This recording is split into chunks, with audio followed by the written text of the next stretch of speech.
I intend to make this day forward the first day of the rest of my life. We can change our lives. You say, well, what's wrong with your life, Michael? Well, it's not that there's anything wrong with my life, but it's not what I want it to be. I don't feel that I'm inspiring people in the way I want to inspire them. You see, you can inspire through hate. You can inspire through love, hope, humor, the positives.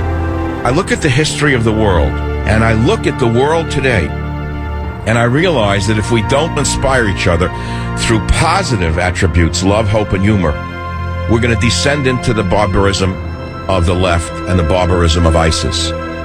You like me to be hard. You like me to be tough. You like me to give you the breaking news. You like me to be cynical. You like me to be analytical. You like me to give you stuff that you don't hear anyone else. I get that. But there's a limit to that. There's a lot of area beyond all of that. I think of Christmas. Christianity is the religion of peace. Christianity is the true religion of peace. Turn the other cheek.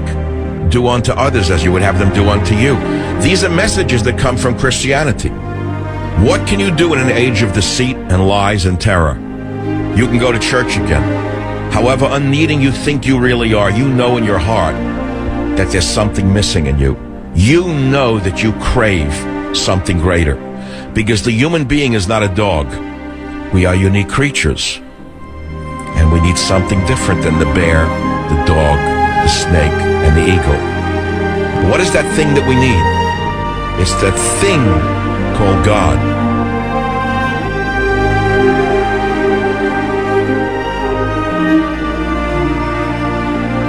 The media has promulgated the idea and promoted the idea that we only need food and fornication. And so when people are empty, that's what they seek. And when they're really empty, what happens? They become drug addicts. They start with marijuana, they end up with heroin, crack, you name it. As God has been driven out of America, drugs have entered America. What does an empty soul look to do? An empty soul looks to fill itself. Just as an empty vessel needs to be filled with a liquid to be complete. An empty human being needs to fill itself to be complete. And how does it fill itself? I know, again, many of you will laugh because you're cynical. It's through those things I'm talking about, inspiration.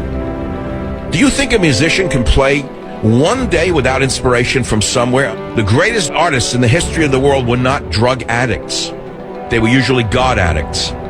Look at the greatest art in history. You'll find most of them were super religious people who literally saw God in their living room.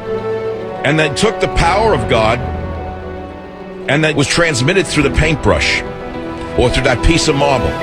How could a man like Rodin take a piece of inert stone and inside that stone see the essence of a human form and sculpt from that block of inert stone of marble the portrait of a human being that looks so real? 100 years later, I go and look at them in the museum, and literally inside that carved eye, I can see the person. How is that possible?